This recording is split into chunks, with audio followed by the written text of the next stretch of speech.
আপনার প্রোফাইল কিভাবে টিকে থাকবে বলেন? আপনি যদি প্রপার সিস্টেম মেনটেন না করেন তাহলে আপনার প্রোফাইল তো কখনোই টিকে থাকবে না।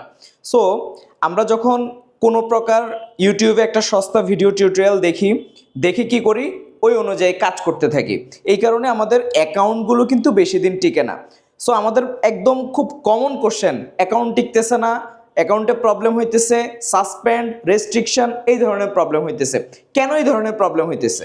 প্রবলেম হওয়ার বড় একটা কারণ হচ্ছে আমরা কি করতেছি, আমরা অটোমেশন টুলস ইউজ করতেছি। আমরা কি করতেছি, আমরা স্ক্র্যাপার ইউজ করতেছি।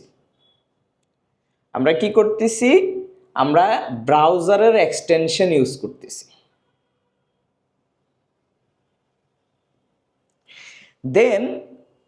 দেন নেক্সট আরেকটা প্রবলেম হয়ে দাঁড়াইছে যে সেটা হচ্ছে চ্যাট জিপিটি আসার পরে আমরা হিউম্যান স্টাইলে যে কাজ করার যে প্রবণতাটা, এটাকে আমরা হারিয়ে ফেলেছি। আমরা কি করি, সব কিছু চ্যাট জিপিটি দিয়ে কমেন্ট, পোস্ট, এভরিথিং করার চেষ্টা করতেছি, যেটা ভুলেও করা যাবে না। কারণ আপনি সার্ভিসটা সেল করবেন human two human. So human two human যদি আপনার নেচার না হয়, আপনার মার্কেটিং স্টাইল না হয়, আপনি যদি সিস্টেমগুলো ফলো না করেন, তাহলে কিন্তু আপনার প্রোফাইলে এনি টাইম প্রবলেম হবে। আপনি ধরেন ব্যাড কোয়ালিটি কন্টেন্ট দিচ্ছেন, আপনার প্রোফাইল কিন্তু টিকবে না।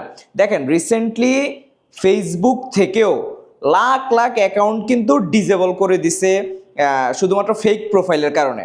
সো প্রত্যেকটা সোশ্যাল মিডিয়ার সিস্টেম থাকে, রুলস অ্যান্ড রেগুলেশন থাকে, কিন্তু আমরা এই রুলস অ্যান্ড রেগুলেশনগুলো মানতে চাই না। আমরা কি করি, আমরা হচ্ছে যে ইয়েতে চলে যাই, একটা ইউটিউব ভিডিও দেখি, ওইখানে একটা অটোমেশন টুলস দেখাইছে, স্ক্র্যাপার দেখাইছে, এক্সটেনশন দেখাইছে, যেমন হচ্ছে অ্যাপোলো টাইপ দেখাইছে, তারপরে হচ্ছে বিভিন্ন অটোমেশন টুলস যেটা দিয়ে অটো কানেকশন যায়, অটো হচ্ছে যে কি বলে মেসেজ যায়, সব কিছু আমরা অটোমেটেড করতেছি।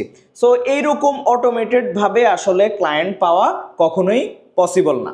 আর এই কারণেই আমরা কিন্তু আমাদের প্রোফাইলটাকে একটা মানে ডেঞ্জারাস একটা পজিশনে নিয়ে যাচ্ছি। সো এই জায়গাগুলো থেকে যদি আমরা নিজেকে সঠিকভাবে টিকিয়ে রাখতে চাই আমাদের অ্যাকাউন্ট, আমাদের কিন্তু প্রপারলি সিস্টেমগুলো মেনে চলতে হবে, যেন আমাদের অ্যাকাউন্টের কোনো প্রকার প্রবলেম না হয়। সো যখন আমরা লিঙ্কডইন ইউজ করব, আমরা তার রুলস অ্যান্ড রেগুলেশন সব কিছু জেনে বুঝে তারপর কাজ করব। এবং আরেকটা কথা হচ্ছে, আমরা কিন্তু এই সিকিউরিটি রিলেটেড শুধুমাত্র 3 থেকে 5 দিন আমরা গাইডলাইন দিয়ে থাকি আমাদের চ্যালেঞ্জ প্রোগ্রামে, যে আসলে সিকিউরিটিটা কেমন হওয়া উচিত, অ্যাকাউন্টে প্রবলেম হইলে তার পরের স্টেপগুলো কি হওয়া উচিত, এই ধরনের জিনিসগুলো নিয়ে কিন্তু আমরা খুবই সিরিয়াস। সো যখন আমাদের প্রোগ্রাম শুরু হয়, আমরা 3 থেকে 5 দিন শুধুমাত্র স্পেন্ড করি এই জিনিসগুলো শুধুমাত্র বোঝানোর জন্য। কারণ আপনি একটা প্রোগ্রামে জয়েন করার কয়েকদিন পরে দেখলেন যে আপনার অ্যাকাউন্টে কোনো প্রকার প্রবলেম হয়েছে, তাহলে তো এই চ্যালেঞ্জ প্রোগ্রাম থেকে আপনি আসলে উপকৃত হতে পারবেন না। সো এটাকে যেহেতু আপনি একটা ক্লায়েন্ট জেনারেট করার একটা মেশিন আপনি বিল্ড করতে চাচ্ছেন, এটা দিয়ে যেহেতু আপনি আর্ন করতে চাচ্ছেন, তাহলে এইটার সিস্টেম অবশ্যই আপনাকে জানতে হবে। আপনি মার্কেট প্লেসে গেলেও কিন্তু প্রত্যেকটা জায়গায় সিস্টেম আছে। এখন আপনি ফাইবারে বা আপওয়ার্কে গিয়ে যদি আপনি আপনার পার্সোনাল ডিটেলস দিয়ে দেন, আপনার হোয়াটসঅ্যাপ নাম্বার দিয়ে দেন, আপনার ইমেল দিয়ে দেন, আপনার অ্যাকাউন্ট কিন্তু চলে যাবে। সো প্রত্যেকটা জায়গায় রুলস অ্যান্ড রেগুলেশন আছে, সেটা যে কোনো সোশ্যাল মিডিয়া হোক। ইভেন আপনি ইনস্টাগ্রামে দেখবেন যে আপনি খুব বেশি মেসেজ পাঠালে কিন্তু আপনার অ্যাকাউন্টটা ব্লক করে দেয়, মেসেজ পাঠানো যায় না। খুব বেশি কমেন্ট করলে ওরা কিন্তু এটাকে লিমিটেশন করে দেয়। সো লিঙ্কডইনের বেলায়ও তাই, লিঙ্কডইনের যে সিস্টেমগুলো আছে, এই সিস্টেমগুলো যদি আপনি ফ্রেমওয়ার্ক ফলো করেন, তাহলে দেখবেন যে প্রোফাইলে কোনো প্রকার প্রবলেম হইতেছে না। সো এখানে প্রফেশনালিজমটা ইম্পর্টেন্ট।